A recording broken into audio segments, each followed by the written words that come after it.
Please go ahead and welcome everyone. And if this is your first time joining us, this is a live discussion. So we do see your comments and feedback, and we will address it as we see it. So feel free to leave comments related to the different topics we're covering this evening. Happy Sunday. Welcome to Old and New. So happy to be with you today. Yes, it's a beautiful day in Philadelphia. We're glad that you're here and glad that you were able to attend. All right. So we do have a couple people on. So we have a couple of things we want to talk about. I guess we can start with, and I'll put a banner up. Miss Mildred brought up the topic of appropriate disclosure with friends.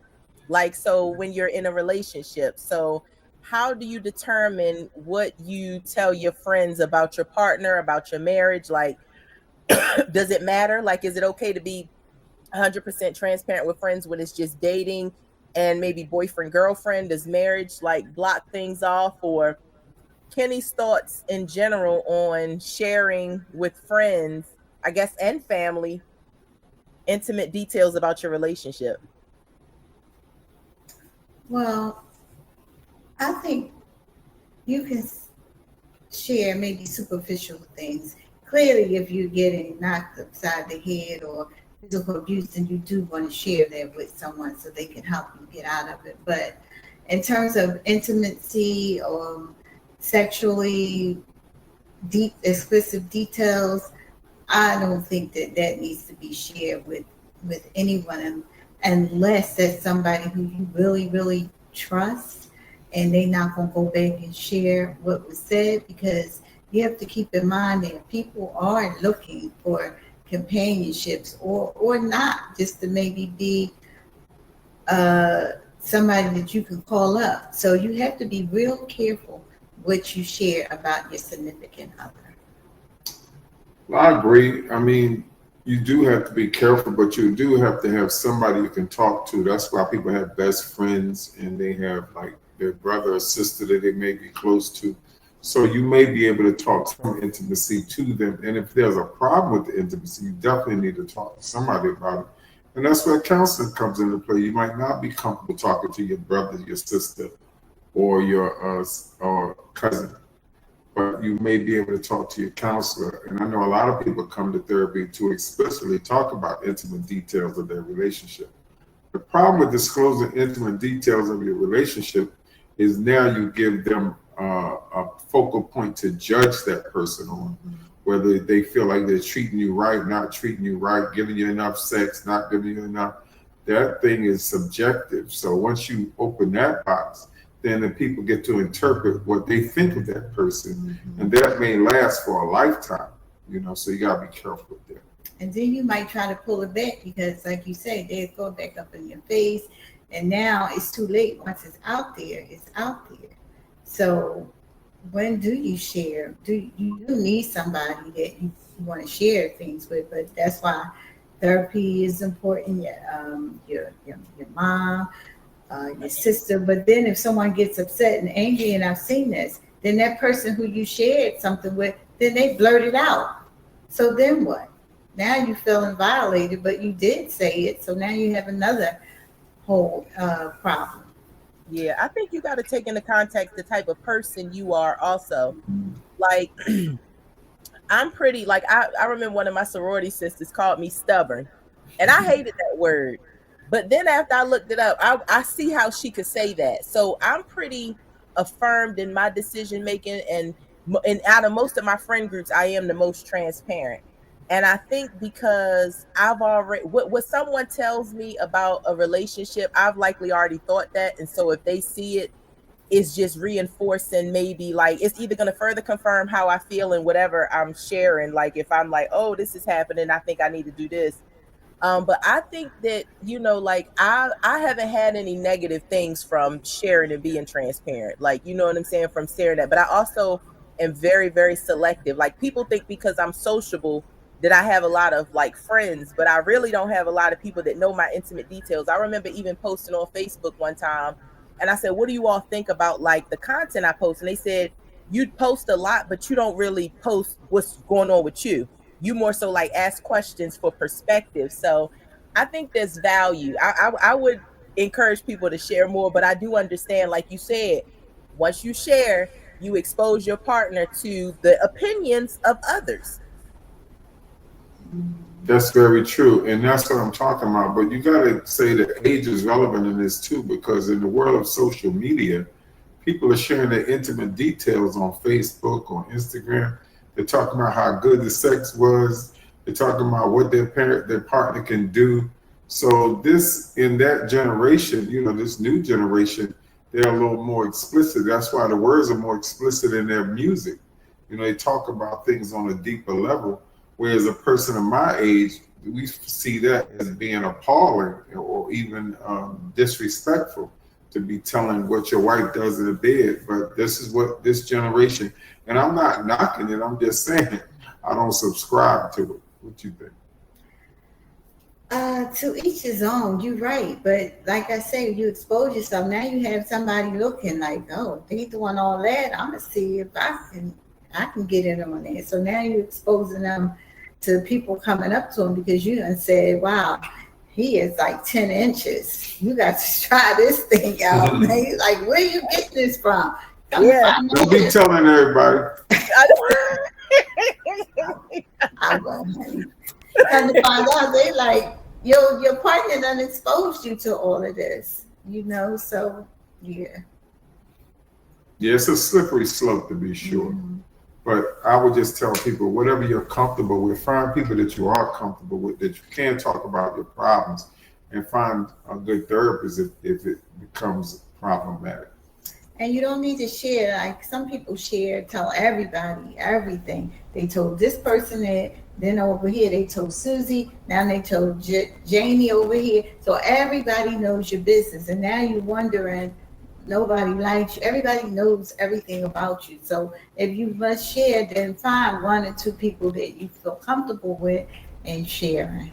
But also, it doesn't always have to be about sexual either, because if you tell somebody that the person isn't treating you right, you tell somebody their phobias, you tell somebody their shortcomings. Now these people are going to judge your partner, and they're going to look at you funny for wanting to be with a person for whatever shortcoming that you're presenting to them. Mm-hmm. So what's a shortcoming to one person is not to another. I mean, sometimes in life, the man might not be working or the woman might not be working, and you go telling your friends these things and they start judging them. You know what I mean? And you tell them that they can't cook, or you tell them they can't do this, or you tell them they can't change a lot, whatever the case may be. People judge you off what people tell about you. Mm-hmm. So you got to be careful what you share with other people, because you don't want them to look at you and your partner funny. And now your partner feels violated. Like, and I think too, though, sometimes sharing with somebody else helps you see that you're not the only one. Like if you like, yo, I'm thinking about leaving Marcus because he keep leaving the toilet seat up. And I told him, I done wrote it down, and she like, girl, it took me 3 years to get Michael to get the toilet seat down. So I think that depending on your friendships and relationships, it could give you something else to see, like, oh, well, dang, I dealt with that too. My wife didn't have a job during this time, or my wife had 5 kids that I had to take in and monitor and do those things. And that's what I found that I'm looking for sometimes to see, like we're talking from the angle of somebody reinforcing, like, yeah, you need to leave that woman alone, because ain't no woman, if she can't cook Sunday dinner on Thursday, you need to get her out of here. But also it could be like, well, yeah, like what was helpful for Sally was I started paying for the box dinners, and so that came. So I think that you already know what type of people you're gonna share what with. Like there's maybe like one friend that can hear everything, but then you might have your friend that you talk about like the finances with. You might have your friend you talk about the intimacy with. I think that like it depends on what you're sharing for, and and what the thoughts are. If you are already ready to go out the door, I don't know how helpful it is to talk to somebody that's just as critical as you in that area. It might be more helpful to talk to a friend that is going to be a little bit more mindful. I do want to let you all get into the comments, but we do have our a comment on this topic if you all want me to jump into that. Absolutely. the intention of why you're sharing that relationship information with your friend is also important. Exactly. Like, are you looking for validation and support? Are you looking for advice? Or are you just trying to vent? Mm-hmm. And that should factor into the decision making of who you share what information with. And that goes again to saying, like, there's levels to friendship. But I do think that yeah, I don't, yeah, like if you don't got friends that you could tell stuff to, like that kind of stuff, like, yeah, that's critical. Because if it takes a village, then who are you talking to? What are you talking to the village about? It's a superficial village. Then I know, like at my retreat with my sorority sisters, we already know that we're similar because we pledged together. But now that we're all married, we all realize that we have some of the same thoughts about being married. And so it's really like, dang, like it feels good. And I'm sure the men probably talk about us too, and the things that they're dealing with that are also similar. We have another comment. Were y'all gonna say something? No, I just was going to piggyback off of what Kyle has said. Also, it depends on what's your goal. Sometimes it could be the vent, but is it like you playing a victim role? Are you looking for some type of not anybody to encourage you or give you some advice, but just somebody to just listen, and that you're not going to do anything different. So, what is the person's goal? Well, times have changed too, and that is very contextual about who you're talking to. But as times have changed, not a lot of people have good friends. Like I tell people all the time, homeless people is busy, so everybody's busy. So that like kind of precludes people from having friends like we used to back in the day. Back in the day, you didn't have the internet to go on. You didn't have 9,000 channels to tune in. You didn't have to work two jobs and do different things just to survive. So yeah, people are more busy now, and I think there's a less of a friendship thing going on. So there's less people to really talk to, and I think that too is the reason that therapy too exploded. Because now instead of having people sound counsel, it talks about in the religious literature, it says seek sound counsel. You know what I mean? And a counselor is a therapist or a person that you would go to. So it's hard to seek sound counsel from people who are doing the same thing you're doing or struggling with the same thing you're struggling. If you're both struggling with finances, it's going to be hard to talk to that person about finances. If you're both struggling with your wife, it's going to be hard to talk to that person about wives. Mm-hmm. So it's a lot. I mean, that's why we bring up this subject, because there's no one cookie cutter answer. You have to just try different things till you get to what works for you. Mm-hmm. Yeah, we got a comment. I think sometimes the idea of not sharing has been somewhat unhelpful to the sustainability of relationships in this day and age. People should have trusted people they can trust to confide in. No relationship should be a complete island unto themselves.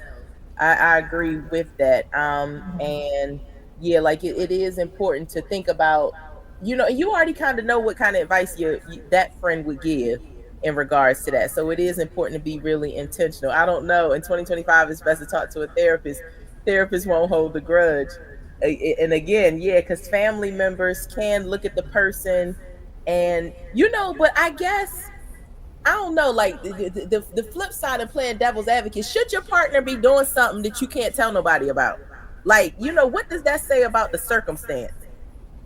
You know what I'm saying? Like, yeah, you're hitting it. They shouldn't be doing something that you feel like that you got to go to therapy about. You should be able to talk to them about it, and you should be able to talk to your village about something. Like, that's what I said. If something is really bothering you, you should have people in your life that you'd be able to talk about it. But that's contextual with age again.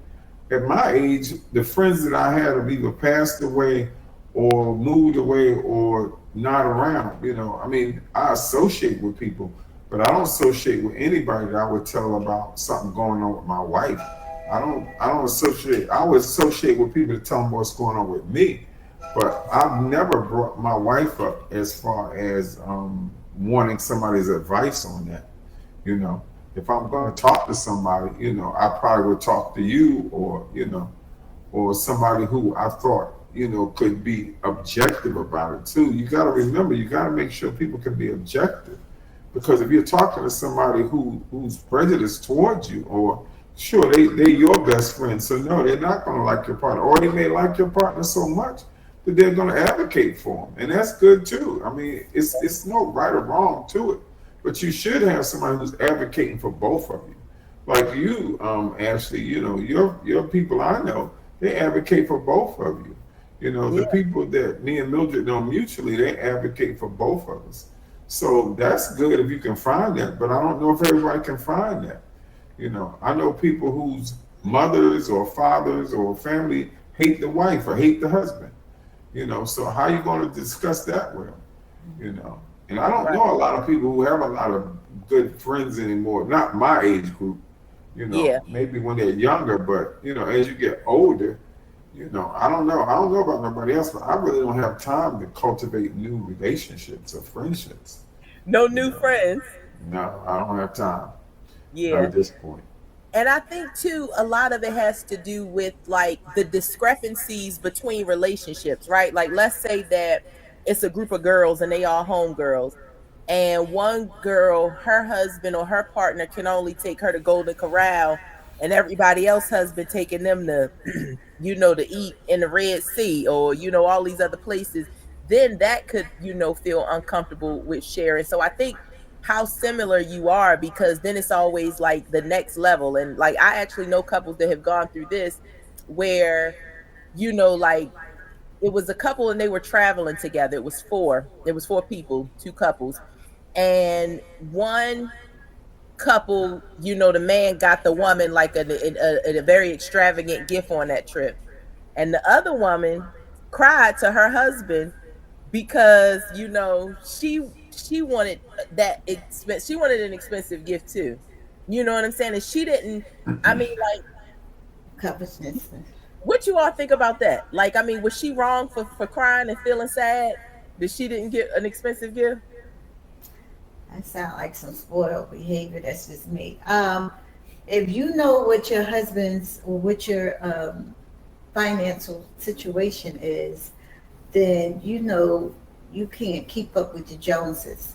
When your time comes, he'll be able to get you something like that. But to make it seem and then draw more attention to it and put the microscope on it on your person, that's just not right. Yeah. Well, I don't agree with somebody really going off about not getting something and they know, like Mildred said, when you know your partner's finances, you know whether they're able to afford you a Birkin bag or a Coach bag. You know, so if you knew that from the rip, then what are you upset about? Because you knew that that person wasn't. Now, when you associate with people, and that goes back to association, Instagram and Facebook, you're associating with people who have more than you.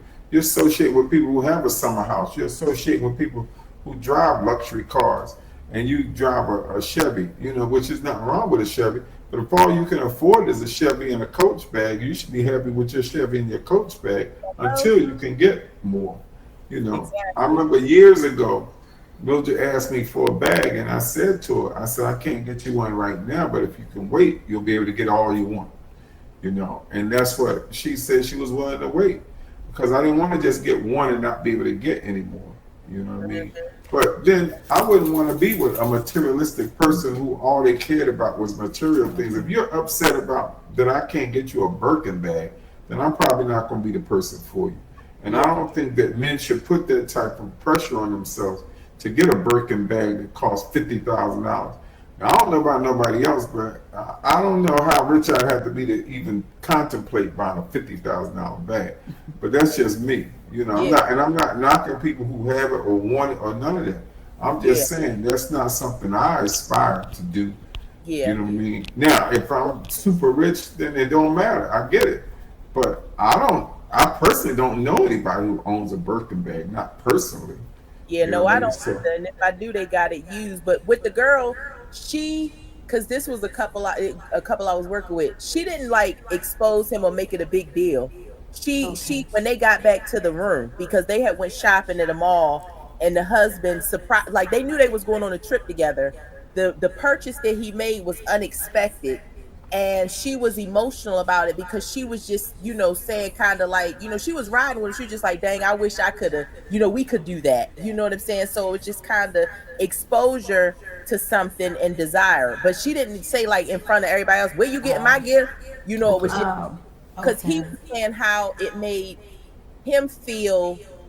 And but she was just transparent to say like I waited till she got to the room, at the end of the night, and I think like maybe some tears just started coming, and he was like, what's wrong with you? So he just brought it up like, and she just was saying, you asked me what was up, and I was just saying like, dang, like I wanted that same thing that he got her. You know what I'm saying? And she understand they can't get it, but the emotion of absence was still relative. So that's what he, in his mind, his thought was she shouldn't have felt nothing. Like, you know what I'm saying? Like, you shouldn't have felt nothing. Like, it is what it is. Like, he bought her something. Okay, so what? And in her mind, she was just like, I can feel how I want to feel about it. Like, I'm not saying, nigga, why you ain't get me no bag or why you ain't buy me nothing expensive. I'm just thinking like, dang, I'm happy for my girl, but like, I wish I was getting one too. It's like kids with ice cream. One kid gets some ice cream, the other kid ain't got none. Sometimes we are immature in the way we process things. We got a couple of comments, but do you all have thoughts on that anymore? No, that was good. Okay, that's right. Objectivity is important. So in regards to the type of people that we speak to, and like this is my line sister co-signing that we got a lot of stuff in common with men. Oh, was the extravagant gift an apology? See, context, and the Kenneys have talked about that. So, and it wasn't. They were just, out of town, having a good time. And like I said, they went to the mall, and I think she ended up like saying she liked something. And then her and the other girl went, and he surprised her with it. So it was kind of like, oh my God, I told Marcus I wanted this and he got it. And then, the other girl celebrated her, was happy. But when she got back to the room with her man, she was able to just kind of say like, dang, I can't. Social media really has people expectations all make messed up. And I hear a lot of that. I hear a lot of like, before it was balanced, kind of like what you were saying, Mr. Wayne, and that we don't know anybody personally with a Birkin, but social media makes people think they know you. Like you would be, you all wouldn't be shocked, but the stuff that people put in people's inbox, 6 degrees of separation has been reduced now to like 3 with social media, because people feel like they know you because you showing everything. It's content that you have, and you know what I'm saying? People were, still kind of like reflecting on those things. So yeah, I was just interested. She shed real tears. She was sad about that. I think that's a fair feeling for her to have. That's why I said, like, thoughts, feelings, behaviors, we can't control how people go feel about things. Maybe she didn't need to she did feel sad about that because she got back to her time, I guess. What were you saying? I don't know if I'll be crying over somebody else because I didn't get a bag that somebody else got. I'm just saying, hey, and people want what other people have, and that's the sad thing about social media. It make it all nice and glamorous, and you be oohing and ahhing and think that your person can do this for you, and he may or they may not be able to.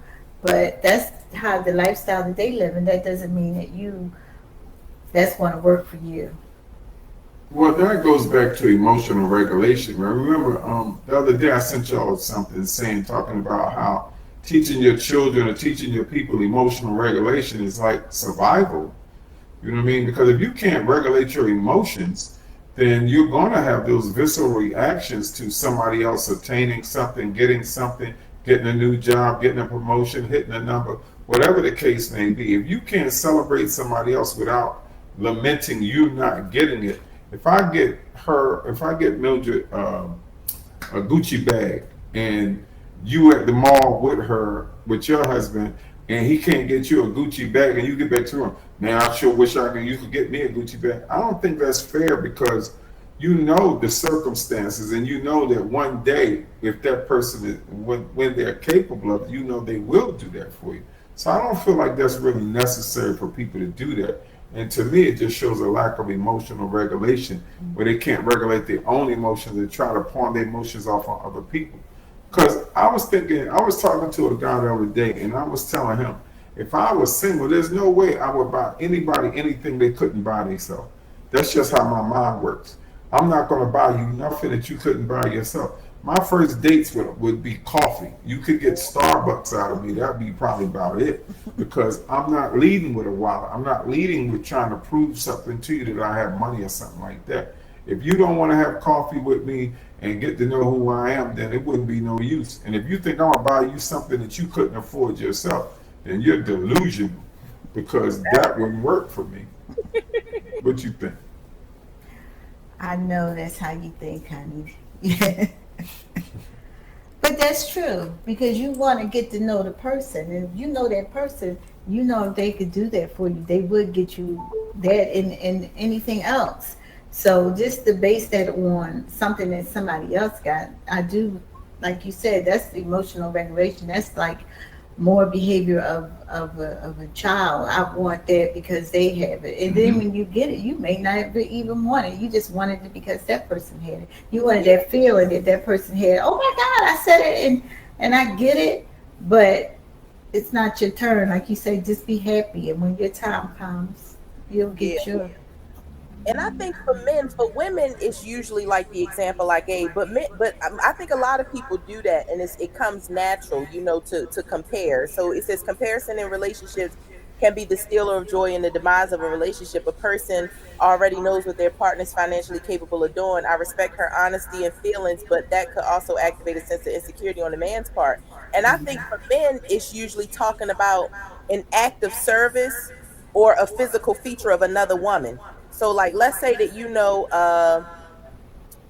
like we make a joke about like my line sensitivity because she can cook. Like one time me and another sorority sister were asleep and Tiffany was up early and we smelled all of this breakfast coming downstairs and she had made like syrup from scratch. Like, she from that with it. So if like a man would say like, babe, why don't you, learn that recipe? To me, that's problematic too. Like it's no different if you looking at a woman and she get her hair done, or why don't you think about doing these things? Do y'all see that as different? Because to me, you looking at another woman's acts of service or how she maintains herself, and you making suggestions for me. Like, do y'all see those two the same? Because I see that's how men do the comparison with things. It's somewhat maybe similar because both can catch feelings about it. Like, why you say, oh, you saying I can't cook? You don't like my cooking? You saying I need to do that? Then let Tiffany cook for you. Then I can see someone. I can see someone. Tiff, I do want you to make me something.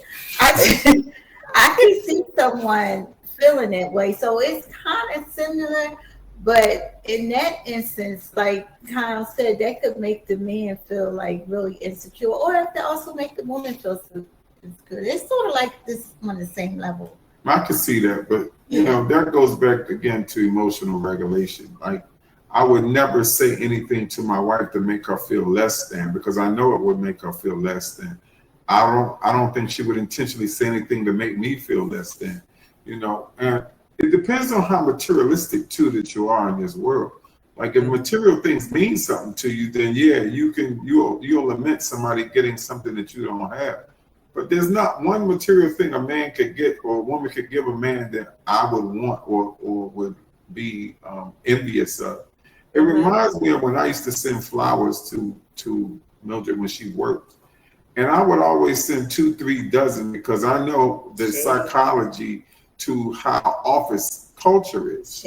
When 3 dozen roses come in, they lose their minds and they can't wait to get home and say, guess what happened at work today?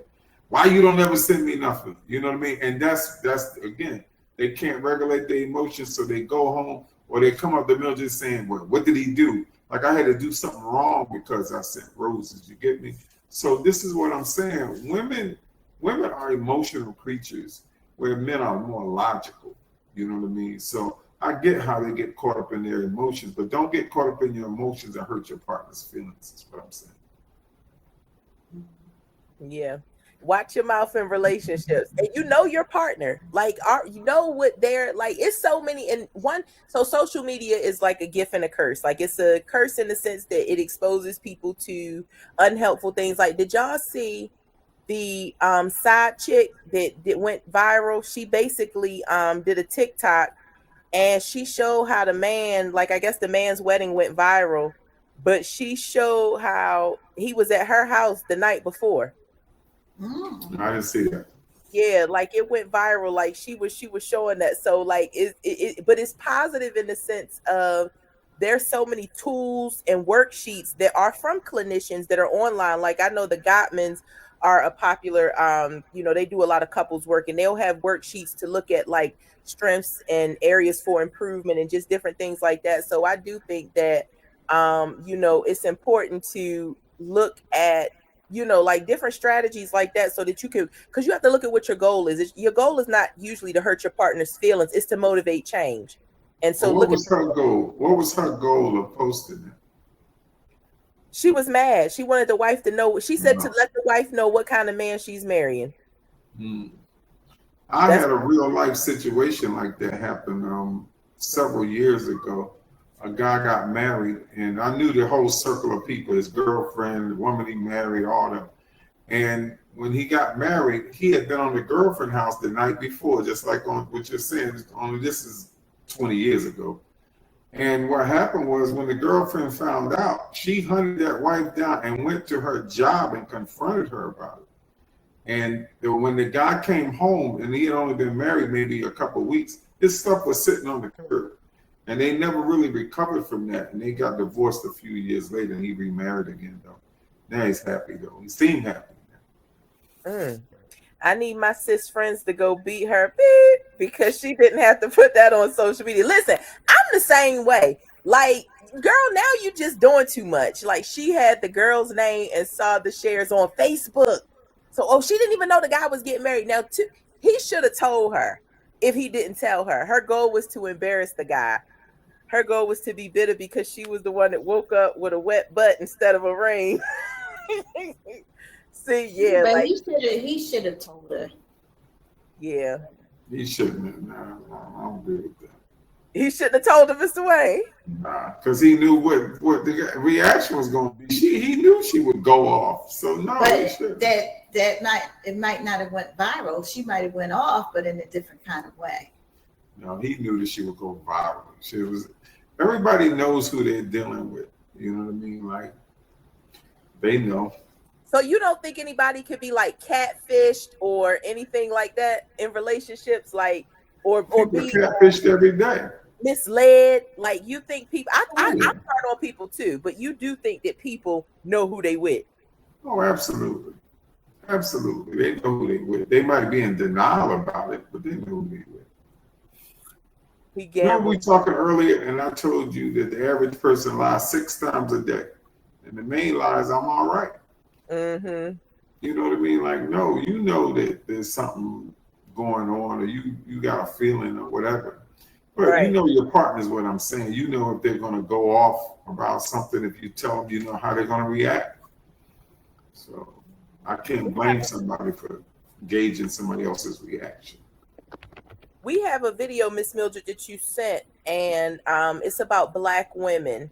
And I am like, I'm mindful. I hate when they make statements about like Black women like that. It's a video on Black women and how they're raised to date.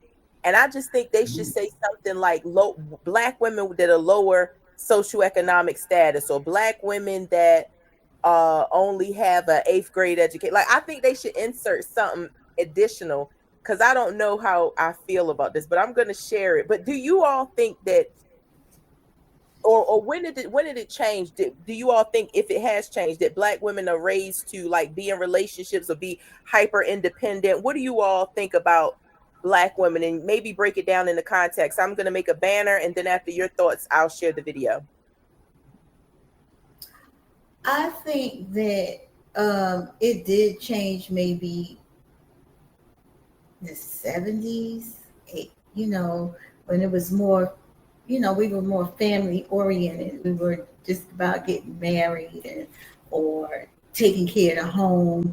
And then when welfare came into the system, it was geared towards getting the men out of the home and for the woman to be head of the household.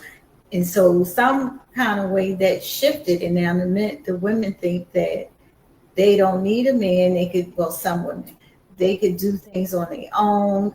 You know, they might just need them just to get their rocks off and then go ahead about your business. So I do think it changed maybe back in the 70s or 80s. And now today, women are more want to get more educated. They want to do more things. They don't want to just wait on the man to make things happen.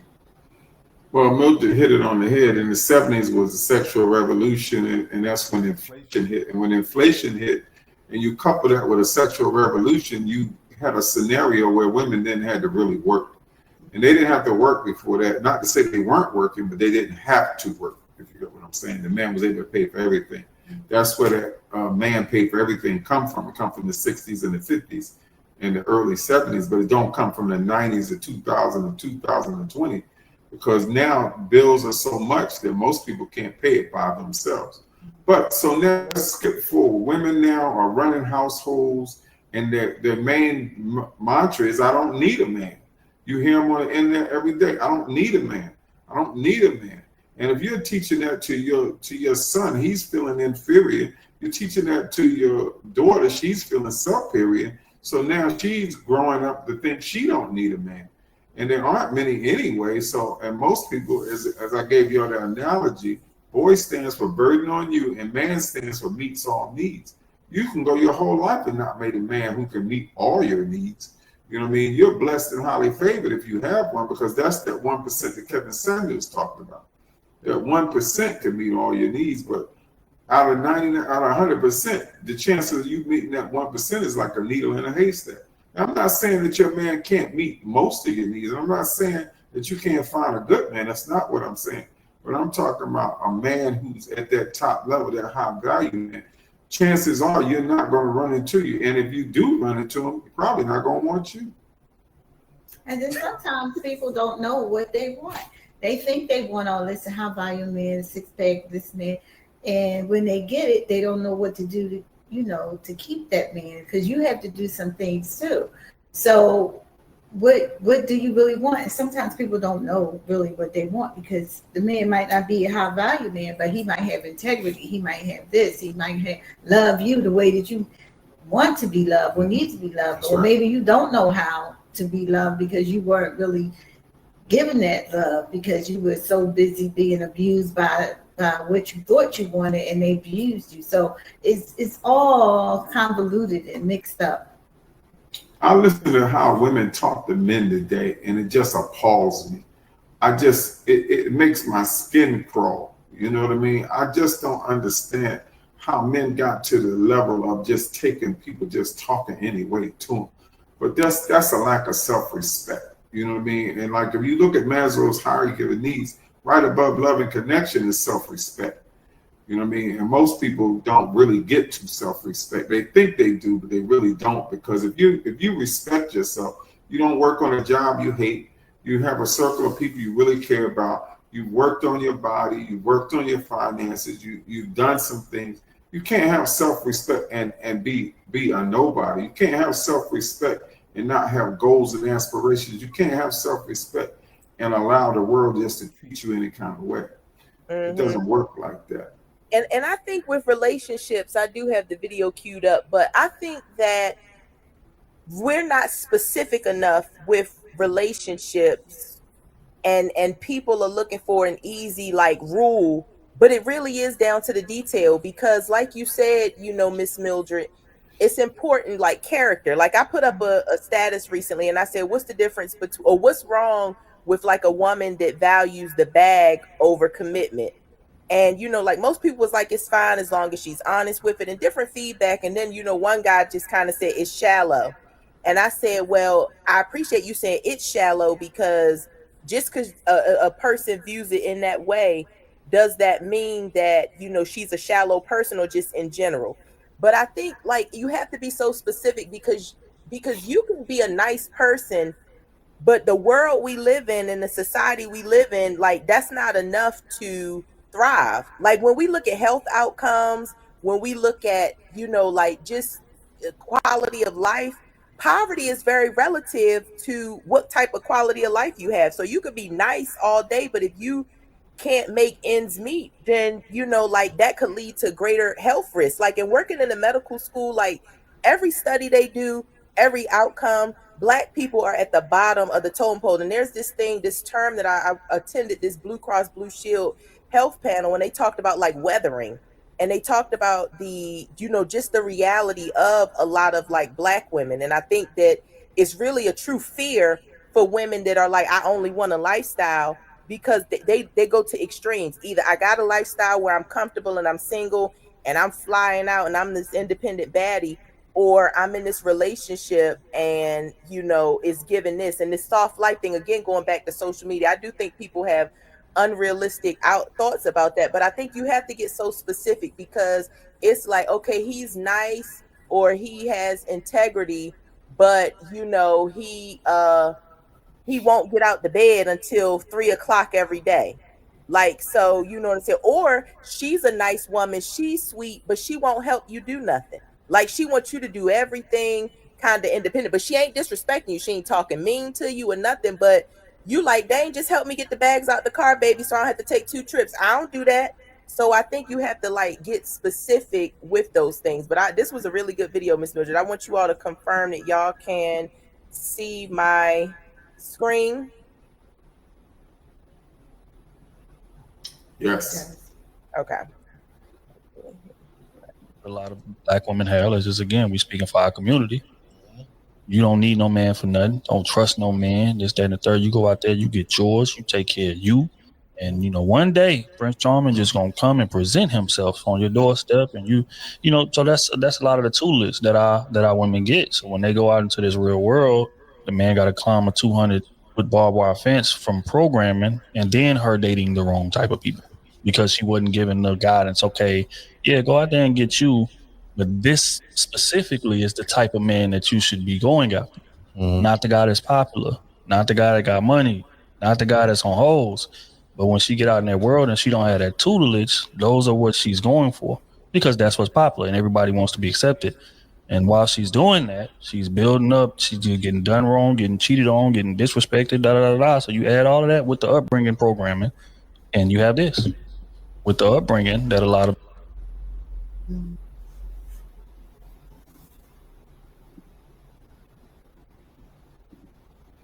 Well, that's basically what I was saying, that, women these days are raised by independent women who tell them they need to be independent, don't need a man for nothing. And then they want to be the baddie until they get 40 and that light come on, and then they want a man and think that Prince Charming going to show up after 40, after your body count is in 100.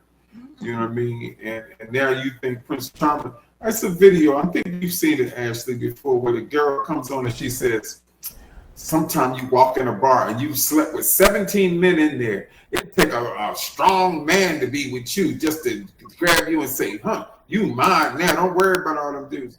And the guy goes and say, no, that's a weak man, because he's settling for you. You know what I mean? He don't have a choice, because a man with a choice is not going to get no woman who had 17 men in the place where he frequents. That is a ludicrous thought. The thought of that is so appalling to me. You know what I mean? But that's that you want to be this baddie, so you done slept with all these people. And I'm not saying all baddies sleep with all people. That's not what I'm saying. I'm saying that you want to be independent and bougie and travel and do hot girl summers and all this. And maybe you might be a side chick. You know what I mean? Because when you're a baddie, you don't care. You know what I mean? You just trying to get yours. I get that. But now you hit 40, the 40, and that light come on. Hold up. I ain't got no kids. Hold up. I ain't got no man. Hold up. Or I do have a kid or two. You know what I mean? Now you want somebody to take care of your kids. And there's a thing in the culture now where men don't want to take care of other people's children. You know what I mean? That's going around. They're trying to promote that, on social media. Don't take care of nobody else's kid, which again is a ludicrous statement. You know what I mean? Because if you are a real man, you will take care of it. If you love her, you love her children. You know what I mean? It's a package deal. You know what I mean? It's like, I come from before DNA. Let me just give you how it was, right? Back when I came up, there wasn't nobody taking home DNA tests and stuff like that. It was mama, baby, papa's maybe. But a man told me, he said, if you feed something and clothe it for 18 years, it's yours. And that kind of stuck with me. Like, and I never wanted to do a DNA test about anything. You know what I mean? And I've accepted other people's children as my children. It's kids that call me dad still to the day that I was dating their mothers or their, you know what I mean, back in the day. And that's fine because I was the only father figure they may have seen. I never had a father. I never had somebody to be there for me and throw the ball with me, come to my games, encourage me to be a good man, tell me what a good man looked like. I ain't never had that. Everything I learned on my own. Everything I learned, I was self-taught. You know what I mean? Now, when I got into my 40s and 50s, I realized then I did need to surround myself with some men who could help me do some things and mentor me in certain areas. So when I wanted to be a therapist, I hung around therapists. I wanted to be a comedian, I hung around comedians. I wanted to be a brother, I hung around those people. So you need people, and we need to mentor younger people. Y'all women need to mentor these younger women. Like the pastor be talking about women, if you don't know how to cook biscuits and fried chicken, then you need to get with some of these women here and learn how to cook biscuits and fried chicken. Yeah, I can't imagine being with a woman that couldn't cook biscuits and fried chicken, but that's just me. And I think stereotypically though, like the way, like I was on a podcast and it's hard sometimes to get to the point because it's always about gender. Like whenever we start to talk about stuff, we zero in on a gender. Like I just did a banner for men because on that same flip side, I wonder, like, you know, like when they say women want to be independent, they want to do this. Are black men just saying, I just want to be your baby daddy, I don't want to be your husband? Because I know way more black men that they were sleeping with women unprotected that they had no intentions of marrying. So I don't think that it's always fair to like kind of say if a woman doing this, or then that this what this means about her. You know, she want to be a baddie, she don't want a man. No, what it is that she is focused on enjoying the life she has. Are we saying that black men don't want to be husbands because a lot of them are having babies without getting married? Like men do the proposing, men are the leaders. And so I think that when we have these conversations about if there are many women that want to be independent baddies, I would say they don't know a lot of men that want wives. So, you know, like the man, this guy, I'm a side chick to a man that wants me. Like, you know what I'm saying? Like a man that wants a side chick. So society is led by men. And I do think that when we talking about women now, which we got some comments, but I do want to know what the Kenneys think in regards to like men with this context. But on the women, we got a couple people that we got a couple comments. Let's see. I was definitely raised to never. Okay, this is regarding women. I was definitely never raised to need or depend on no man. My grandparents were big on me getting an education and establishing my own table. I was raised similarly by grandparents, but that's telling me what to do. So to me, that's teaching me to be a good wife. It didn't say you don't need no man. That was never a part of it. It's just get your stuff together. Yes, I believe women are being raised to be more independent. That is absolutely the manner that I have raised my daughter. These YNs are savages out here. So again, to Mr. Wayne's point, back in the day, a woman was trained to be a homemaker because the man was going to take care of her. But nowadays, with things changing, these YNs and the culture of men maybe not wanting to be husbands, girl, you got to be able to, you know, kind of manage yourself. It's their mama's fault. We ready to get on the men next. So y'all stay tuned so we can get into what you all think about that. Oh, that's in regards to them 17 men, Mr. Wayne said it was the body count on 100. Thank God DNA is here because these women be lying. Listen, with all these different diseases and illness, DNA is super important. Yeah, I think they were talking about like STD rates are going up again. Very true. A lot of these black men are DL. Now that's a whole different conversation because I can agree with that. So we kind of started talking about, you know, black women and this culture. The video said that we're raised to, you know, be independent and, you know, hyper with those things. So what are black men being raised to? Like, so like Miss Mildred kind of highlighted the shift of welfare and women not being able to move the men. And what about on the brother side? Like what's going on with them? Because the women are achieving is what we're saying. They achieving and saying, I don't need no man. Black men. Some of them are, but I don't know. Black men are still, if you old school, and like again, we always talk about age is relevant. It depends on how you rearing your, you know, giving them morals, manners. how to speak to a woman, not to denigrate them or to curse them out, or be respectful, because how a black man treats their mother says a lot too. So, and that still goes back on to women. We need to look for these things, and if somebody just want to be a baby daddy, or if you see that in a person, then it's up to us to use protection. We can make sure that that person use protection. It's not just always on the man. So we are accountable for that part too, unless you want a child, but today in time, there's no need to have all these babies running around here when you can use protection. Okay, so. Oh Lord. Women are raising men to be simps, right? That's where the simping come in. Women are raising men who don't have backbones. Women are raising men who've been told all their life their father wasn't crap, men ain't crap. They've heard their mother talk about men like dogs. They tell them to mistreat women because they mistreated men, so they don't want their son mistreated. So they tell him not to treat a woman. Don't be paying her bills. Don't be doing this. Don't be doing that for her. That's what women are teaching men today. That's why men come out as boys. That's why they want to move in your house, drive your car, and while they play PlayStation while you work. You know what I mean? And that's not a real man. A real man wants to do more. Now, granted, there are circumstances where men have to grow into manhood. Age is relevant. It takes 40 years to grow up. Period. You know what I mean? Now, if you grew up before that, then you was way ahead of the curve. But most men don't become men. They don't become millionaires. They don't become successful till they're in their 40s. Statistics bear me out with that. But women are not raising good men because they're not raising good women. So I blame single mothers for doing that, and I don't blame them like as in they did it on purpose or they're bad people. No, they are hamstrung. They got to work 2 jobs. They done got pregnant by somebody who they probably not with. So now that most men don't pay child support, you know what I mean? So now they're struggling. So yeah, I don't blame them for being bitter about men. I don't blame them for being bitter about men at all. But what happens is now this boy has to grow up without a father, without a male figure, and all he sees is a strong black woman. So he grows up and he marries that strong black woman, and she tells him what to do like mama told him what to do. End of story. Sometimes it's exposure. Sometimes the black male might not see a positive role model, or he might see this person beating up on his mom and see this, and so down. Therefore, this is what he's been introduced to. So he thinks that's what he's supposed to do.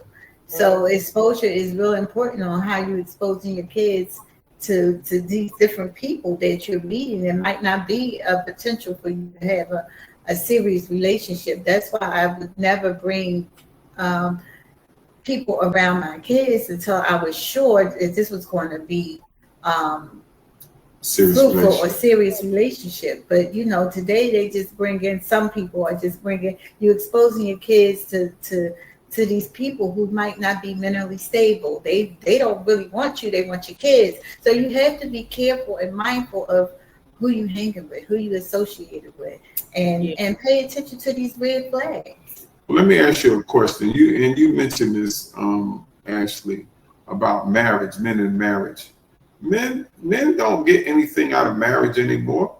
A man that would get married today, he might need his head examined. You know what I mean? I mean, it's just hard. I mean, what advantage does a man get from marrying you? I'm asking you a question. What advantage does a man get? It's not sex, he can get that. It's not food, he can get that. It's not keeping his house clean, he can do that himself. So what advantage again does he get? Nothing. He gets companionship. Anybody can be my companion. Mr. Wayne, what does a woman get? Because it's the same thing. Most, you know what I'm saying? Like, I mean, like most of the women on this live probably make more than their men. Like, I mean, if we go by our group right now, what does anybody get? A woman gets protection. A woman gets a man that's going to, back to man, meets all needs. Got somebody that's going to meet all her needs. Got somebody that's going to protect her. And it's got somebody who's going to be with her and take care of her for the rest of her life. Men don't get that back from women. That's not what women provide.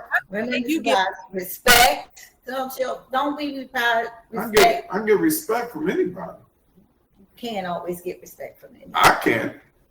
I'm not gonna be around nobody who don't respect me. So that's not gonna work. So are you saying, Mr. Wayne, that men like you, and I'm gonna just move, don't have there's no, why are they married then? That's a good question. If there's nothing to value about it. That's a very good question. That's what I'm saying. There's no advantage. I told Mildred, if something was to happen to her or I wasn't with her, I wouldn't know where I'd get married. That sounds ludicrous to me at this point.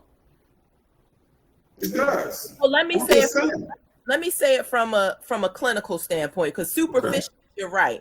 But let's go with what the data says. And a relationship is a protective factor. Like I've said before, I don't think Diddy would be as deep as he is in this circumstance if he had a wife. So one thing, a man will be wealthier with a wife. That is hands down. There's no arguing with that. He's going to be richer with a wife. That's Absolutely. the first thing.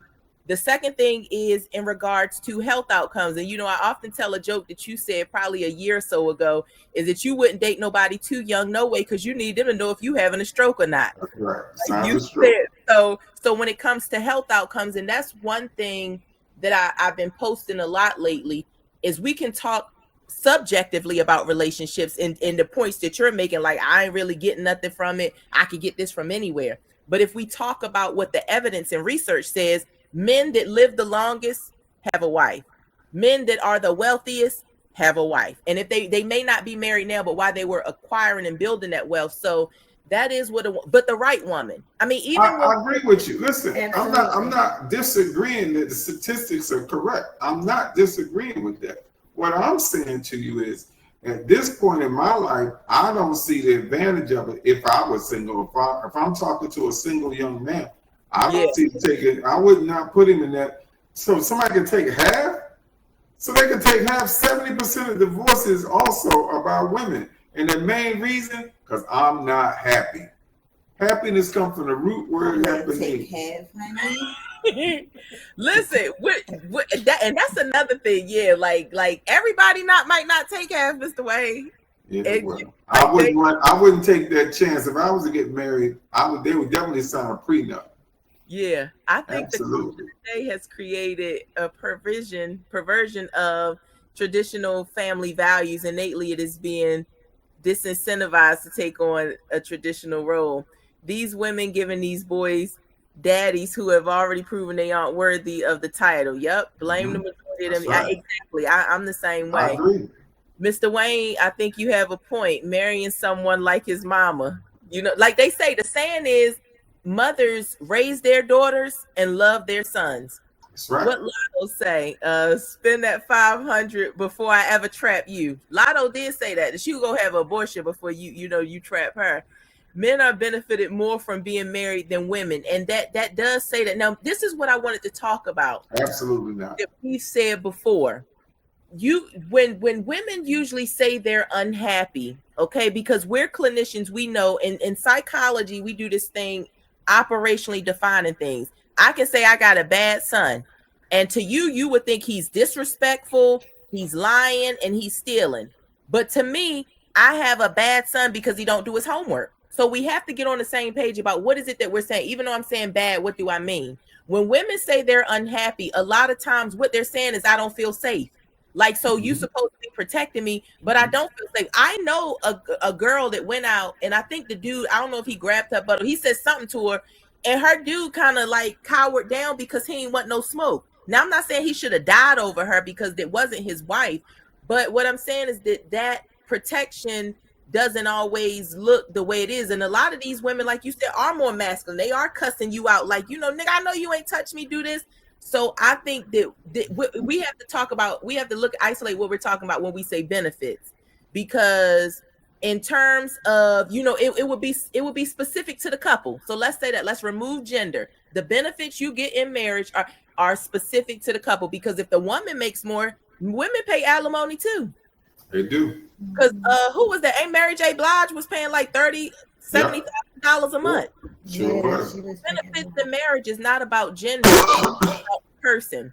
Married men have longer life expectancy. Exactly. Yep. That's true. That is true. That's a generalization, Mr. Wayne. So Mr. Wayne just married to be married. He clarified, y'all. Men benefit more from having a wife. Men who are married, okay, yeah, thank you. There go the research. Y'all tapping in. Now, my husband did say he would never get married again if we ever divorced. And a lot of Black people say that. A lot of Black people say that they would never get married again. Like, if anything, common law marriage or other things, you know what I'm saying? Like, those are the things that people kind of reflect on. What did Dana say? I was trying to read what she said. They get it from anywhere. It's a fallacy. Well, I think women benefit more from relationship period than men do, because men can have multiple relationships, and it's harder for women to have multiple relationships because women are more most women are more one man woman, whereas a man is psychologically geared to multiples. So that's a big difference too. They think they are, but they can't handle that smoke. Look at Solomon. He had 10,000 concubines, and he went crazy. All them women. Yeah, I don't need 100. I don't need 10,000. Well, 100 gonna drive you crazy. Let you tell it. The one. You ain't lying. Okay. All my old heads that been married said they will never marry again, and if they did get married again, they will never marry in a race. Mr. Wayne is definitely on to something. So, again, I think that it depends on who you are and how you view marriage. Because I mean, like, members of the majority, they'll get married 4, 5, 6, 7, 8 times. Like, it's not uncommon to see that. But I do think that, with a lot of Black people, and to me, you married wrong if you wouldn't do it again. Like, you might have married wrong, because marriage is intended to be a benefit. It's not intended to be a burden. Like, no, I disagree with that. I mean, I feel like I married right, but I don't think I would find it the right for me again, is what I'm saying. She does what I need her to do, and I do what she needs me to do. So that's what makes it right for us. I can't imagine another woman that could cook like she cooked and treat me like she treat me. I can't comprehend that. Maybe it's me. Maybe I put her too high up or something. I don't know. But no, that's how you should feel about your woman. Like, I think that's great. Like, I mean, that's a match made in heaven. And when we look at longevity, it's usually like those same foundational values and that fit. You know what I'm saying? Like, where y'all like y'all came in kind of knowing things. I was telling one of my homegirls today that was, kind of like manifesting what her future is going to look like. I was telling her about y'all in regards to the timeline for y'all getting married. You know what I'm saying? And people can be about that.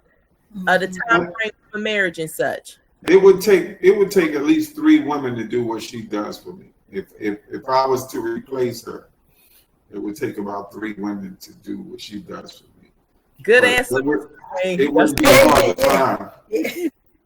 You had to come back. I'm just saying. You was doing good. You had to come back with the. I'm just saying it wouldn't be hard to find. That's all I'm saying. What about that, Tiffany? Was that a good answer too? That wasn't good, Tiff. You messed it up. It was doing good. Yeah, that's what Eddie said. He wouldn't want to take the time to get to know someone else because we've been married so long. That's right. Yeah. Would you get remarried, Miss Mildred? No, he always says that I would, but I don't have to. Wow. Yeah, no. Took care of me so that I won't need. That's true. You wouldn't need to get married. Yeah. I made sure. And that's another thing. I always talk to Black people about life insurance. I had a person that I knew used to be a friend of mine, and they passed away, and they had a business and a home and everything, and they left no life insurance. It made no sense to me. And now they burden the people that they left behind. How in the world can you say you love somebody and don't have 6 figures worth of life insurance? That just doesn't make sense to me. And I'm not wishing nobody died now, but let's be realistic. All of us are going to die. I know this is hard to believe, but one day I'm going to die. One day she's going to die. And we don't know what day that's going to be. So it's incumbent upon us, especially as married people, to have life insurance on one another. Not just this stuff at your job, because if you get this stuff at your job, you end up like I did. I just had this stuff at my job, and I kept the job till I was 60-something. So when that insurance went away and I went to buy insurance, It was astronomical. You know what I mean? I pay over $1,000 a month for insurance, life insurance. That's ridiculous. But it's not ridiculous if you care. You get me? I'm just saying, you know, you could have bought it back in when you were 40 or 50, and you'd be paying a fraction of that cost. So I'm just imploring y'all to get life insurance. Yep. I think that's a great thing. Well, it is 7:05 and we got through all of the comments. So we had a couple of things that we talked about today, starting with thoughts on sharing things in relationships. So if you just jumped on late, we are wrapping up, but you will be able to go back and look at this. And then we did a comparison on how people are being raised these days based on a clip from another podcast discussing how generations are raised impacting the dating thing. But we appreciate everyone tapping in. We got a lot more to come. We are on YouTube now, so like I said, I will link that in the comment section. We're still working out some glitches with that, but the goal is to increase the audience so that we can have more insightful dialogue. So if there's a topic that you want us to discuss, or if you want to join us live on the discussion, feel free to DM or reach out to any of us. And you can always go to the Facebook page, Conversations with the Kenneys, and we will see you again in 2 weeks. So sorry that we have to end. I really enjoyed this topic and this conversation as always. I want to say everyone have a good week, blessed week. You know, we were created to one another and to communicate, but just know the person who you want to share your information with. But in the end, in terms of relationship, being married, being single, whatever you decide, love is always worth it. Absolutely. And I don't want anybody to think that I was saying about I wouldn't get married, because the reason that I got married is because it was the right person at the right time.